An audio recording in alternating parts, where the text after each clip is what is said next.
figure up. The first big cruise from Nathan Hughes on halfway.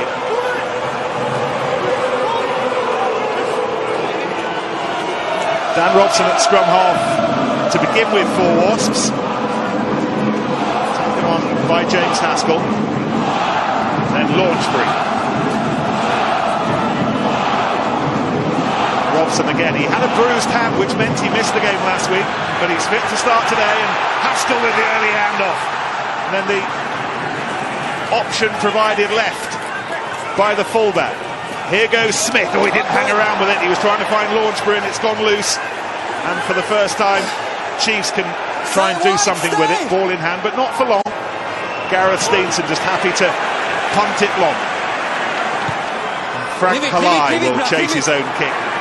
Lockie Turner was underneath it. Ball bounced back initially on the Wasp side, but again it's Exeter ball. Held on to by Mitch Lees, first start since New Year's Day, and his bicep injury. Battle for the ball, won by Wasps. Great steal from Nathan Hughes, straight on it, lifts the ball. There goes Siali Pietau, his Champions Cup debut, the Tongan who arrived mid-season to join his little brother. Bob Robson flicking it back to Cooper Woolley. Christian Wade running around to offer himself. Taken on instead by Festuccia. Daly, been playing continuously for a couple of minutes, and then Pietau chases his own kick and puts some pressure on Turner, and he's spilt it. It's gone forward, and Wasps will have the first scrum. What a start to this match. Wasps really up, aren't they? And Exeter just need to be a little bit careful that defensively they don't get too excited and make wrong decisions. A couple of times there they caught with too many players defending on one side against not enough attacking bodies. Here's just what I'm talking about, that initial break. Look how many are on that far side. Will Chudley, the 9, was calling more players, and it just left them short. Fortunately for them, the drift defence is really good. And then Hughes comes in with a fantastic steal off that. They've clearly identified that Wasps are a team that like to play that tip-on ball, and so they're trying to get out of the blocks and hit the man before he manages to get it away. We saw George Smith spilled one in the midfield, but if that had gone to hand, I think it's another man running into a hole. We expect the scrums to be tightly contested. These statistics suggest that. Yeah, they're both high 80s. Really good snap drive from Morilo and his men. Hughes took it on initially. Ball lost on by Mile, and with the advantage, Slade kicks it away into the arms of Wade. Part of a back three that's mustered 23 tries between them this season. Charles Pietau, Christian Wade, Frank Halai. There's one of the Chiefs back three, Jack Knoll, clearing again to launch Pietau, the fullback. This is Launchbury.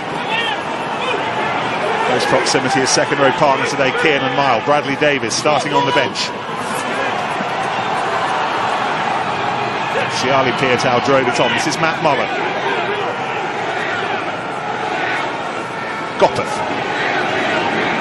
Goppeth, who this time last season was helping to chart Leinster's path to the semi-finals. Here he is again in a quarter-final in different colours, playing for Wasps. George Smith, he's all about Super Rugby finals. Time with the Brumbies.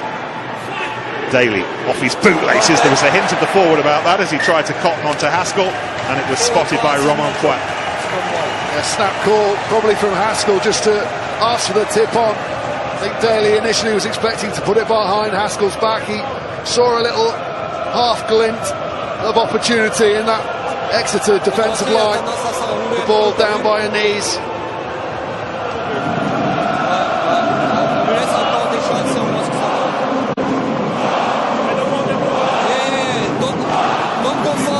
An awful lot of time in these opening minutes rattling off Wasps' names. Exeter haven't had a great deal of ball time so far.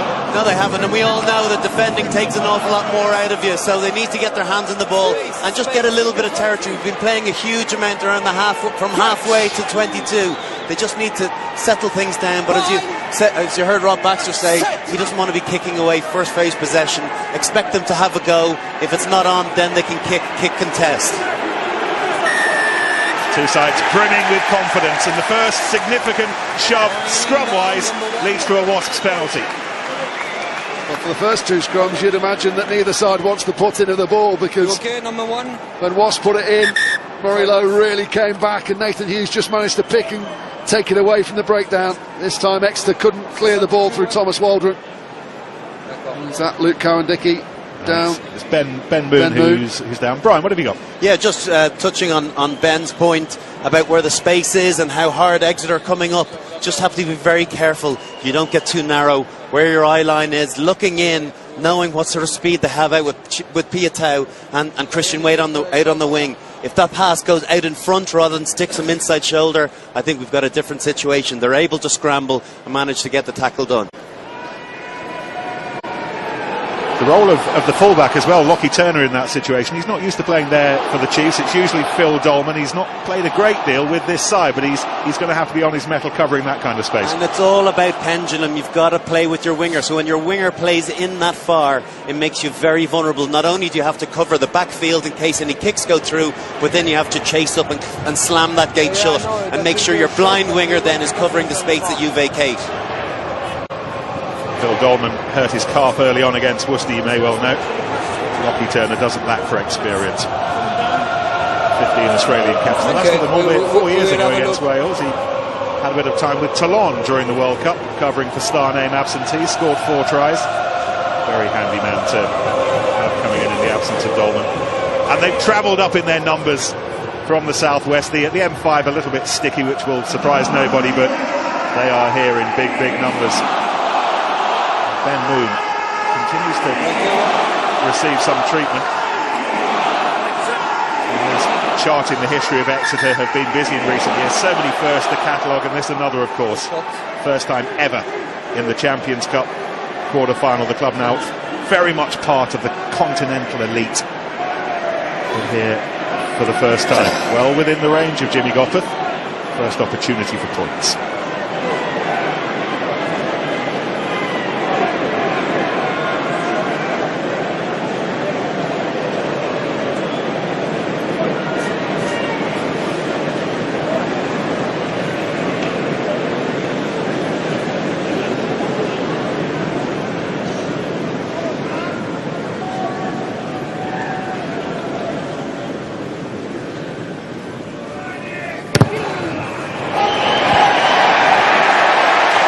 From the edge of Coventry City's centre circle, Jimmy Gopperth rewards an energetic, ambitious Wasp start with the first 3 points. Yeah, it's always a good sign when you see the assistant referee standing in the same spot and literally just peering above their heads. You know it's arrow straight, and great start from Jimmy Gopperth, a guy I know quite well, has played with bundles of confidence this season, and I think Wasps have really benefited from that part to his game.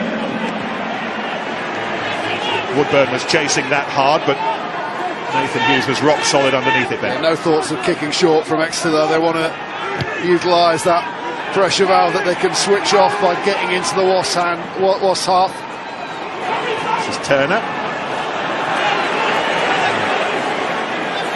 Driven on by Waldron.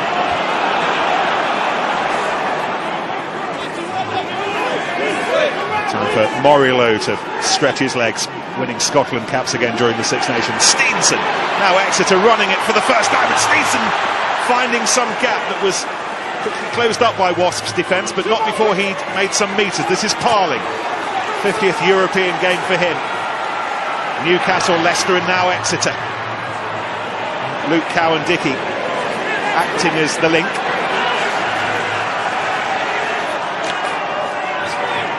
Driven on by Woodburn.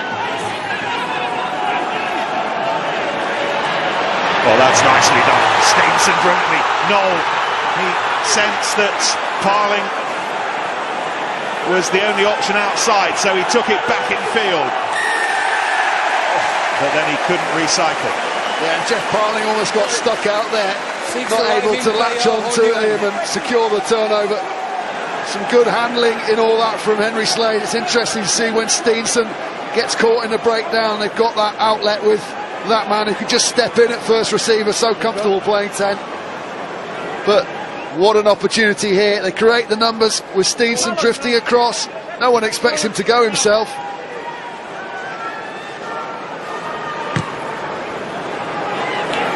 As they came back to that blind side, there was the overlap. But unfortunately, I don't think Jeff Parling would have made it there with his pace. Noel decided to go back inside and just got isolated. This was where it eventually unravelled.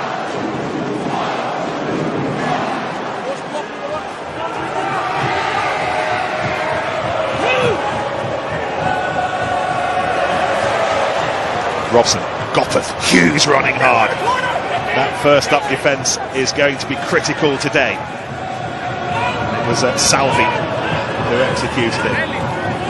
Festuccia. Robson to Haskell.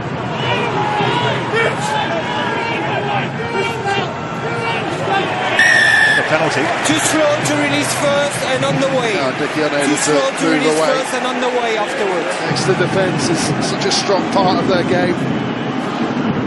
Interesting to see off that first phase from line out, the quality of their line speed meant that as Nathan Hughes got the ball, he was immediately chopped by Julian Salvi, knowing where the threat's coming from. Just look how quickly they get off the line here. Injury, Exeter injury. Really good ball from Wasp, but as Hughes gets it, bang, in goes the tackle. That is exactly how you want to defend against one of the most lethal ball carriers in the Premiership. And after seeing that first time, what they need to realise is that little dink, that five-man dink over the top, then they'll have to respect the line speed or at least get a sweeper in behind. So, sometimes it takes one to find out what way a team is defending off a five-man. You got to learn from it thereafter. So Morillo, who is down injured. Couple of Challenge Cup matches to look forward to later on today. 7:30, we're at the Stoop. Harlequins against London Irish here on BT Sport Europe. 8 o'clock, alternative viewing. Grenoble against Connacht, which you'll find on ESPN. Tomorrow, Welford Road, 1 o'clock. Leicester against Stad. They keep doing it every time. They're rolling out the way, but they're rolling into our 9. I was a bit lost. Just the last one. Okay, but I will pay. Exeter not rolling away, just making sure that the carpet is clear for Wasps to use at the breakdown. So Leicester Stad, BT Sport Europe tomorrow, rugby tonight on Monday, rugby tonight extra on Thursday, and then on Friday, Gloucester against Exeter back in the Premiership. Lots to look forward to, but it all starts here for us at what is now a rainy West Midlands. They warned that it would start to rain around 4 o'clock. It's come a little bit early, but it's not dampening the drummers. Brian, what have you got? I am just going back to that lovely quick hand from Henry Slade. I actually think it was made by Chudley. He's the one that actually carries the ball rather than passing it straight from the base. He carries it for a yard and he leaves Elliot Daly no choice other than shoot up to Steenson, who gets quick hands away. And again, probably that 2-on-1 they should have done a little bit better. Jack Nowell could have stuck and passed to his winger, given him a chance to get in the corner. It's interesting, isn't it? Because you sometimes criticise scrum halves for holding on to the ball a little bit too long and for swallowing up that space. It's recognising getting that balance, because you don't want them to do it every time, because otherwise the opposition realise that's what's happening and it makes it easier for them. But from quick ball there, where you haven't got your guards in place, it just holds the one man and creates a bit of a gap between the guard and the next defender. Those of you who were watching this match in the Premiership in December will know the untold trouble that Exeter's driving line-out ball did to Wasps. Just trying to turn the tables a little bit. This is Launchbury. Back to his best. Robson. Hit on by Jake Cooper-Woolley. And then, no way through for Hughes. It's a Devonian welcome committee. Haskell. Mitch Lees wrestling away with him. Launchbury again, he's putting in some tough meters early on. Smith over the ball. Robson wants to explore this blind side still, the shorter side with Carlo Festuccia. Launchbury back on his feet, but it's Smith who will launch this next wave. Solid Chiefs defence, however. Still no way through for Launchbury. Goffers waiting for it. Daly's coming in on the switch. Nice phases for either side so far, but meters are hard to come by no matter how hard they kick at the door. There's Matt Mullen running into Ian Whitton. What a season Whitton has had, one of the Chiefs' stars, and Mullen squeezing that one back underneath his back.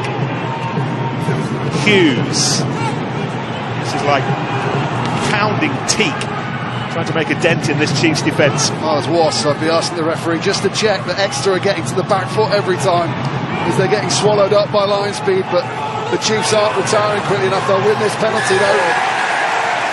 Oh, I think they're very lucky there. Thomas Waldron's just delayed things a fraction in there. Didn't allow the supporting player to clear out. Very, very smart play. Actually, just what James Haskell's having a word to Roman Poit on the last break of play, saying they're rolling in towards our oncoming players, and it's just taking us a little bit longer to win our rub ball. Clever from Thomas the Tank.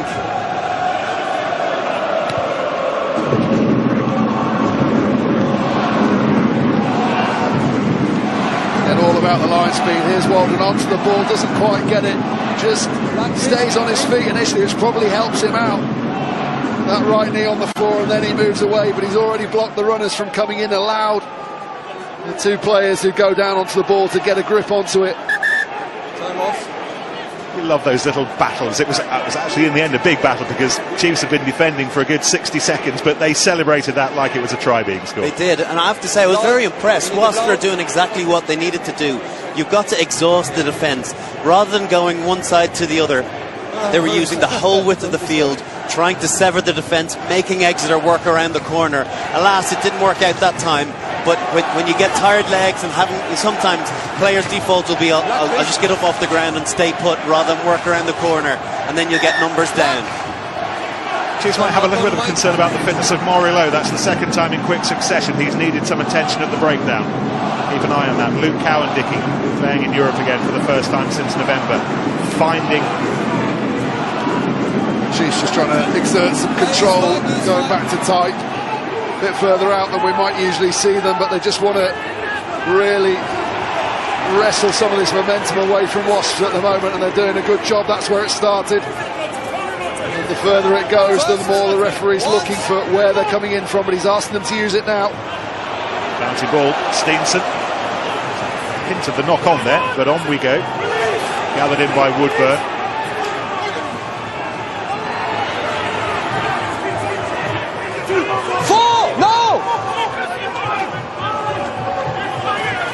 Chiefs scrum half Will Chudley today. Wasn't involved in the last round of full matches in January, but back in ahead of Dave Lewis this afternoon. Now Exeter trying to find some eloquence with the ball in hand. Here's Cowan-Dickey. Chudley again to Salvi. A hop and a skip before he went to ground. And Haskell tries to climb through, and this time it's Wasps' turn to gun the ball up. Oh, it's huge from George Smith. Takes an enormous step in the contact to own the area beneath him. Gets that vice-like grip underneath the ball, and there's no way you can shift him off it because he's got such a low centre of gravity. Once he wins that battle with the big step, no one was going to come up with that ball.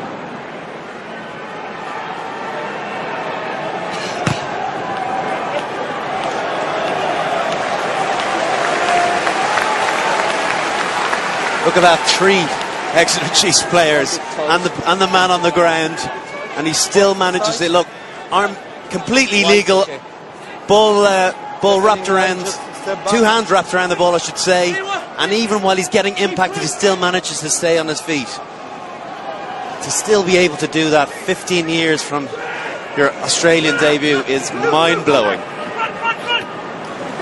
Quickly down by Mile and Gopeth, and Smith was there again, but the break is made by Piatow. First real opportunity to attack the try-line, ball in hand, in a little bit of space. What could Wasps do with it? The ball went backwards, it was all loose, and in the end, Chiefs managed to bolt the door. Well, that's exactly what Brian was talking about before. Show them one way, see how they're going to defend, and then just alter the play slightly with the ball in behind. and all the players got attracted onto George Smith. That line speed we were talking about off the first line out, they flew up and the ball just went in behind, and there was a huge gap as two players constituted. Great ball in hand, but actually Festucci, when he came on, didn't do an awful lot to improve it.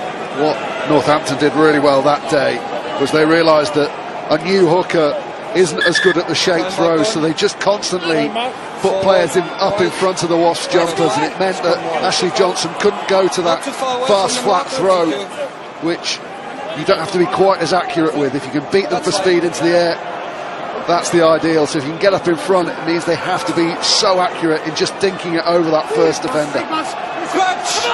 Festucci at the moment in the middle of this front row, starting for just the second time this year. It has usually been Johnson. Festucci has been injured, however.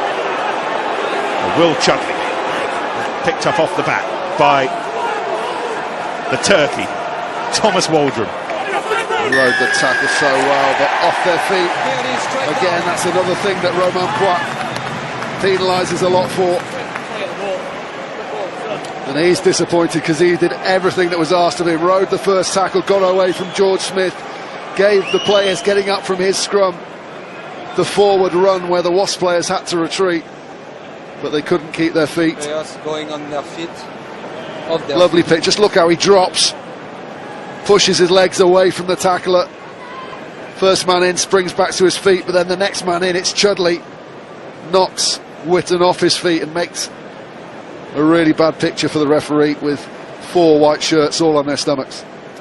He was on his own, really. Whitten went with him, but once Whitten had provided some kind of protection, there was nobody else there to get the ball. Mike, just to check, I have more than 17 minutes already played. Is that correct? Okay, because mine is wrong then.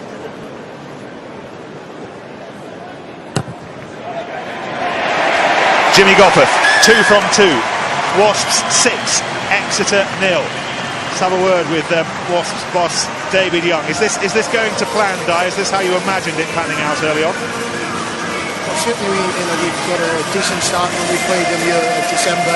They raced out to a big lead. We know they come up to the blocks really quickly, so we needed to at least match their start. I thought, we've had a lot of possession. In an ideal world, I'd like to come away with a little bit more points, but I've settled for 6-0 at this moment in time. We've lost 1 or 2 balls, and we need to be a little bit more secure. Yeah, we heard James Haskell having a word with Romain Poit about 1 or 2 loose Exeter shirts on the floor, slowing it down a little bit. Yeah, you give a penalty on the 3rd occasion, but they're making tackles and rolling in. Obviously, on our side, it's up to us to play and adapt to referee. Really. Thank you, Dan. Cheers.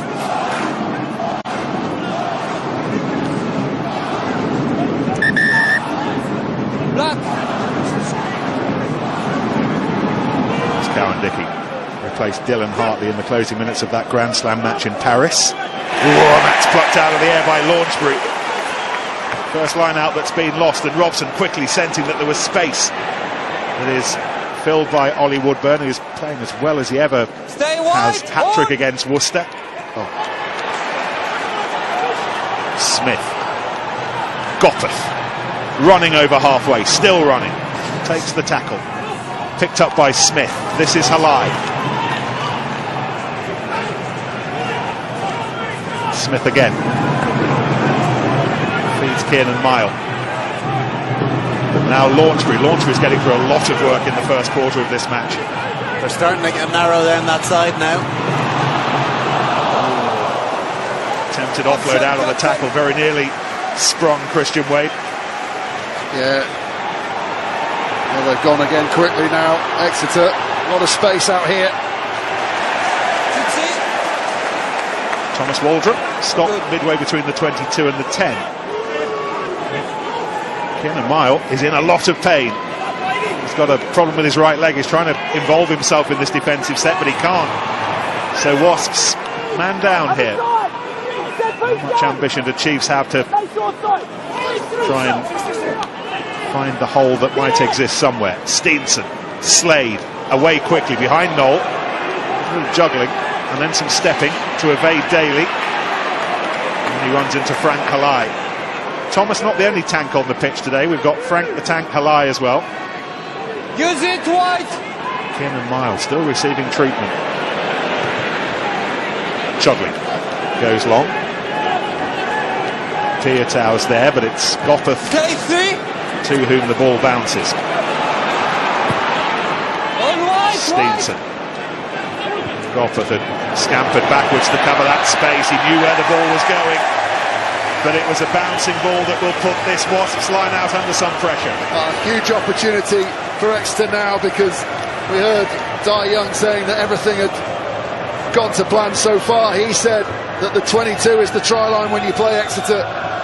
They've managed to keep them out, but now they have to get their exit right, Wasps, because if they get camped down here, this plays into the Chiefs' attacking sense of picking and going around the corner. This is how Kiernan Miles hurt himself. He's falling awkwardly on that right knee.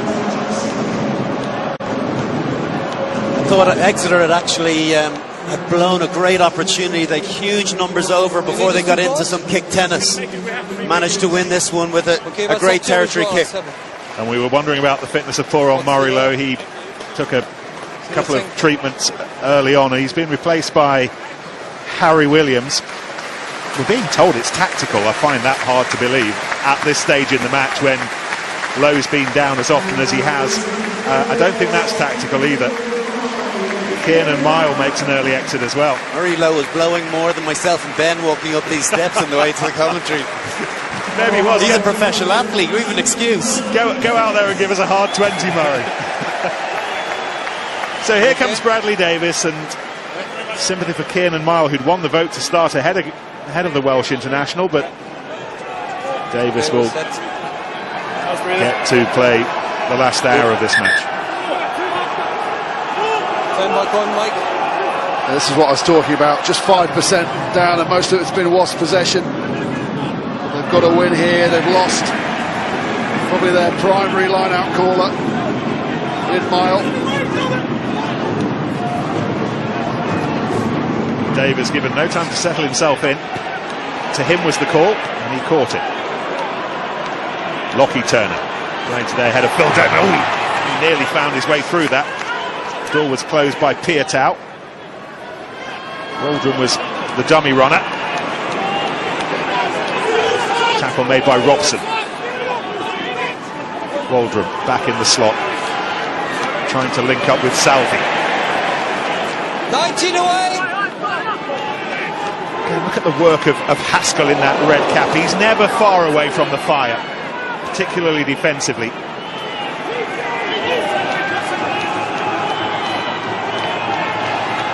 Steenson, Woodburn. Here's the new man Harry Williams, who began his career with the Wasps Academy. Parling. Steenson. Slade. Oh, and that's been lost by Mitch Lees. He's not played much rugby recently, Lees. Let it go, advantage. Knock on advantage. Charles Piatau acts as scrum half. Goppeth. Again, Launchbury. Robson invites Wade to pair after this bouncing ball, but Steenson's there. Oh, that's confident. Woodburn put into the tightest of corners, and he did well to stay in play.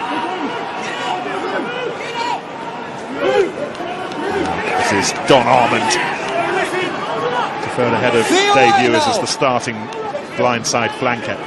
Play on.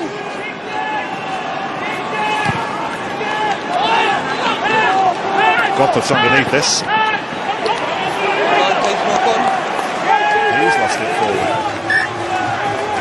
Yeah, good example of secondary shot, targeting the ball. It's Salvi who comes in, dislodges the ball, turns the kick into a turnover.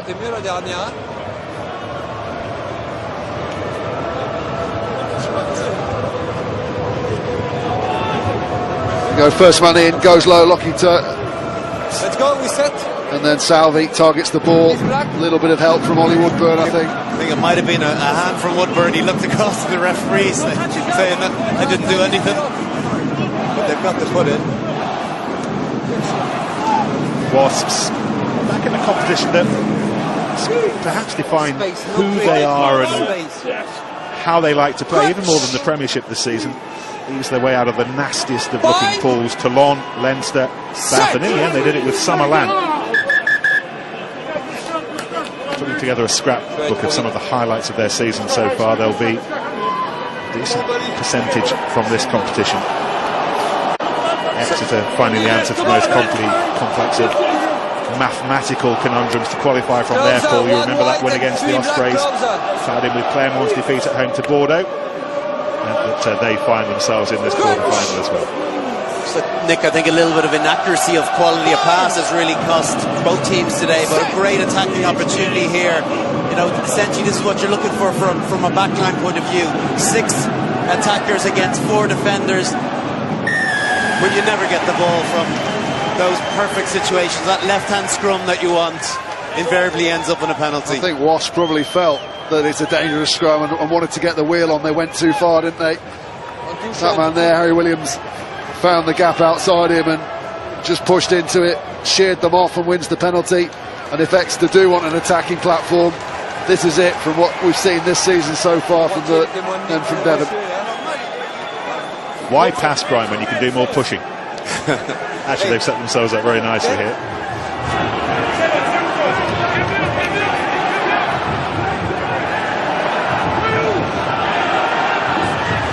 So, where's this going? It's going to the back, and it was Armand who releases Waldron quickly. That was a little bit cute. Wasps might have been expecting the drive. Instead, it was Waldron off the back, and now the drive comes in from Mitch Lees. And look how close they are. He's being held up for the time being. Ref's called maul. He was a little bit high, maybe, when he went in for the tackle. Yeah, Jimmy Gopperth does really well to get his arms underneath the ball. Brad Davis round the back, doing the graft of holding the man up. Really good first option. You can see how many commit from Wasps. That gives him a 10-metre run. Now they're within pick-and-go range. But this carry here, Brad Davis, look how he gets those hips underneath. Allows Gopperth to get in on the ball. You'll see the referee call maul there. And as soon as it collapses, Wasps have no need to roll away. And they get the turnover. It's an early substitute, but for him to come around and make a big impact like that, you could tell the appetite and desire that he had to get around the ruck and make that collision. I think we did Jimmy Gopperth a massive service by saying he was the instigator of the collision. Like it was him secondary and very much Bradley Davis with the original contact, I should say.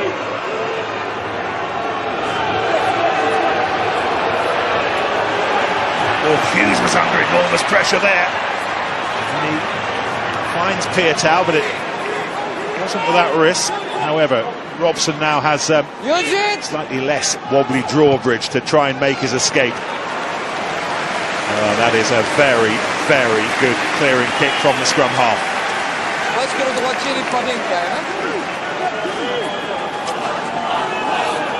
It is a great kick, but the Chiefs are still exactly where they'd want to be.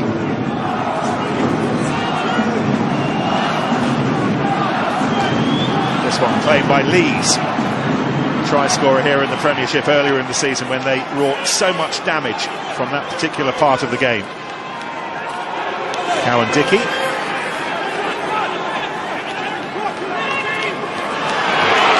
George Smith back to his feet after that collision with Cowan-Dickey. Slade, not an option. Steen Sedan Slade offer, but it's been stolen back, and Pietau finds Robson, and Wade's charging up on his outside. Robson over halfway. Woodburn cleared out of the way. Halai screaming for it now. He's got second rows out there marking him. Now Knowles recovered. He needed that crossfield kick. Bradley Davis. Pietau. They're still short on this left-hand side. Festuccia recognised that. He's happy to reset for the time being. Robson to Haskell. See the eagerness to get the ball away, but the tackle from Lees didn't let him do that.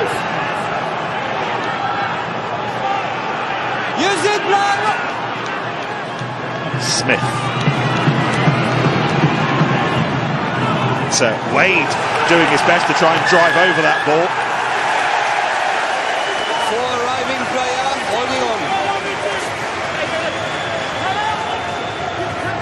Mills in there. Smith turned onto his back, which gave him the shot to the ball, and as Brian was saying at the beginning of the game, it's all about showing the referee you're actually not just latched in there, you're trying to lift the ball, and he'll give a penalty a lot quicker. Thomas Waldron with a little bit of treatment. We're talking about George Smith and his influence, and he spoke with Lawrence a couple of weeks ago, and he touched on it before the match. He's doing a little bit less carrying in his Wasps days. He's got Nathan Hughes to do that kind of work, which means he can really concentrate on the ferreting and the breakdown and the offloading, that interlinking game of his. Well, know your area of competence, and that's what the best part of his game was. I suppose he's being smart too. He's not getting, he's 15 years, 16 years at it. The high impact stuff is for young guys. As we watch Exeter possibly looking for another line out. Waldron's gone into scrum half. Lee's in behind, Parling. They were all discussing how they were going to set this up. They want to keep it tight. They've gone off the back a couple of times when Wasps might have expected them to drive. Have they left a couple of extra defenders out there expecting maybe the same? Waldron still has it, still connected. Now they've gone to ground, now they've got to go again, and Waldron does go again, and he gives it some air, and Steenson, and then clipped away nicely by Slade, and this is Woodburn into Wade. Woodburn escaping some tackles, the ball back inside wasn't what was needed, but we're coming back for the maul that was hauled down. It'll be a Chiefs penalty. Just seeing what happens if you have got such a dangerous driving game, the defenders that you can pull in and create opportunities out wide. And having bounced off Wade, he so nearly got the ball free to throw one out the back door inside. Unfortunately for them, just didn't go to hand. I just wonder, was Ollie Woodburn expecting a little dink into the corner? They were up he was up so flat, that pass, even though it was a beautiful pass out to him from Slade, just stuck him ever so slightly and didn't give him an opportunity to go full belt into the corner. Lost under pressure now, because I just wonder whether the referee will have seen the penalty that's given away and think if someone else does anything here, it could well be a yellow card. Well, this was the area of Wasps' nightmares this week in the build-up to this match. 5 metre Exeter attacking line-out, and they've done the first bit. Almond, regular grabber of line-outs this season. Is it to provide another try, as it did in the Premiership before Christmas? They've got the try.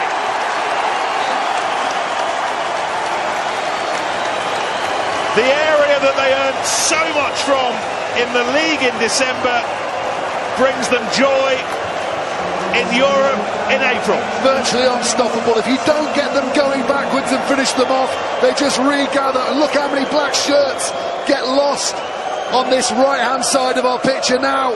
And that's what they look for, that ability to shear off the opposition, create the jackknife, and then it's all about putting extra bodies in behind. And Waldron knows exactly where the line is, and he can just dive straight at it as the bodies in front of him, the white shirts in front of him, keep running to take the black shirts away. He scored a hat-trick in that win here in December. That's his 18th try of the season for a number 8. 18.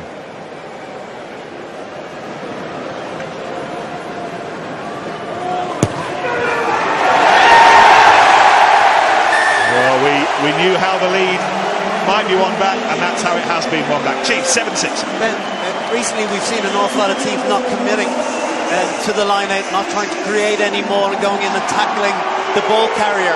Is it that they're afraid about the cleverness of this Exeter team, that they don't want to do that? Obviously, when there's that close proximity to the line, it's a very dangerous territory. It's harder to do that when you're on the 5 metre line than it is 10 metres away. And just all they need to do extra is hold the ball at the front, allow that first contact, almost sacrifice that first man, and then you've got no one in defending, and they can build up a nice stable platform. I think the only way you can stop it is to get them flying back with your initial first hit, and then everyone has to commit, because if the team are going backwards, the referee's a lot more favourable if the ball ends up going down. Here goes Halai, offering Wade some company on that right wing. Hughes Davies.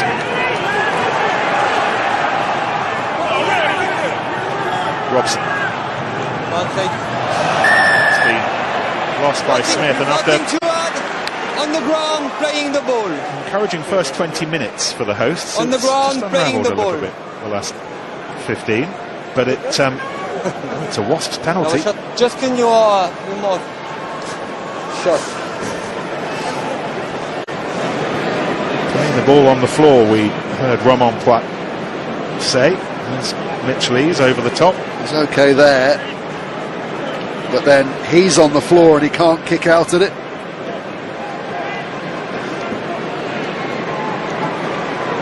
Not sure who it was. Cleaned out arms, and, but we've seen so much of the neck roll being penalised, but there was a brilliant piece of skill where instead of grabbing the neck, he actually just swiveled both arms and immediately disconnected them from the ball.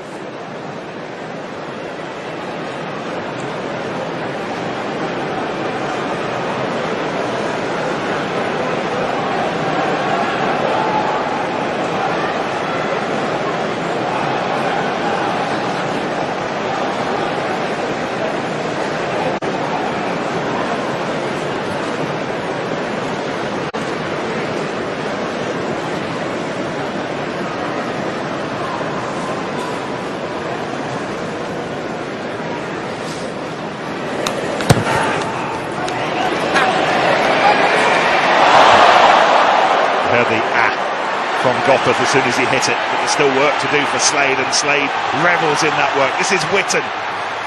Got the ball away in the nick of time. Just before he was grabbed by Cooper Woolley. Piatow.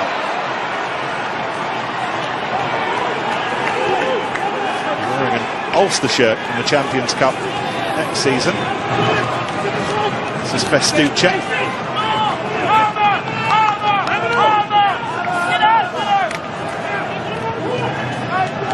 Launchbury. Piatow again. Oh, it's been intercepted! And Waldron, he's big, he's not particularly quick, and he's hauled down, but he slides over! And the decision is to bring in the television match official, but Waldron may well have his second try. I cannot award the try. So the question is, any reason I can't award the try? So he just has to see a reason why it's not scored, rather than see the grounding of the ball. The referee's pretty sure that the momentum and the ball underneath Waldron's chest goes over the line. Still sliding, and there it is, try scored. He slid into the sidings and he scores the try. He's got several Wasps carriages hanging off the back of him, but he still manages to get there. Television match official, by the way, is Irishman Simon McDowell. That's where it crosses the line, definitely crosses the line. It's still in contact with the ground.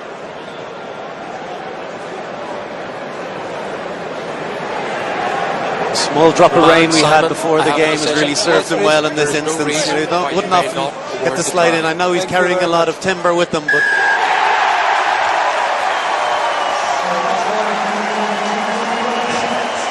no, he aquaplaned over the last couple of centimetres, I think, didn't he? It's just the accuracy of the Wasp passing, the ball behind Bradley Davies, and he knows he's got a massive overlap there, so he just feels, I've got to ship this on or it's a wasted opportunity.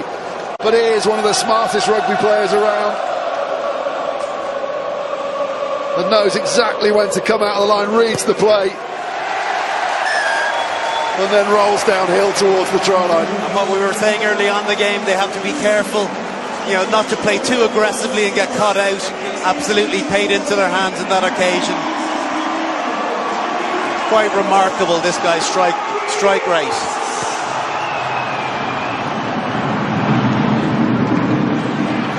It was Bradley Davies with the fatal pass.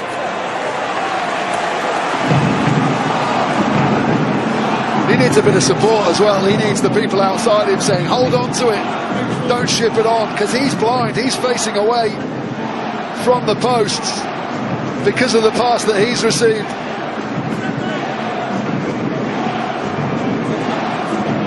He's unsure whether it's for him or not, but he didn't want to take the risk, not knowing whether Elliot Daly was going to catch it.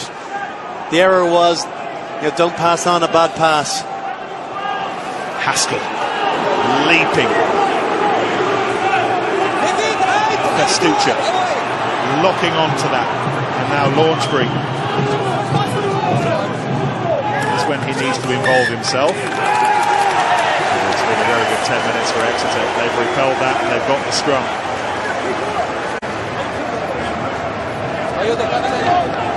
It's all going Waldron's way at the moment, isn't he? He was blatantly illegal at that ball. The referee allowed him to sheer Wasps towards the touchline, allowed him to take his time in getting out there, and then come up with a turnover as a result. Thomas Waldron's 2 tries, separated by 4 minutes. Turn the match on its head.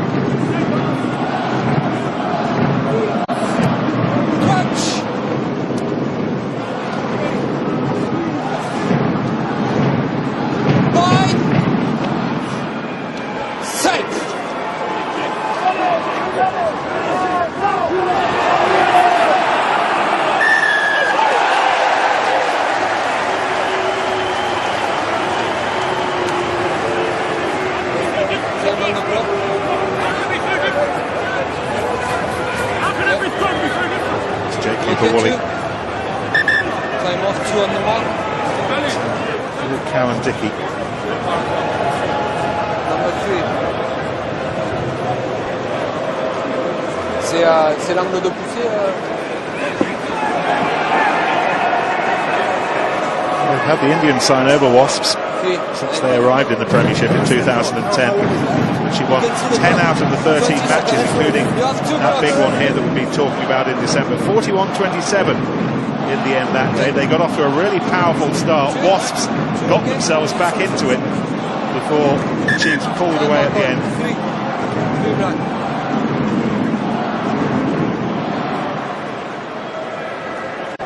Extremely powerful last 10-15 minutes of this first half.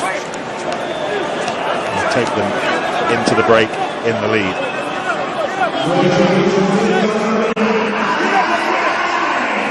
Just the momentum shifts. That first 20 minutes where it was all Wasps attacking, and now the Chiefs look so comfortable, not just because of the tries, but they've really got into their game of squeezing the life out of the opposition with their driving play, their kicking game.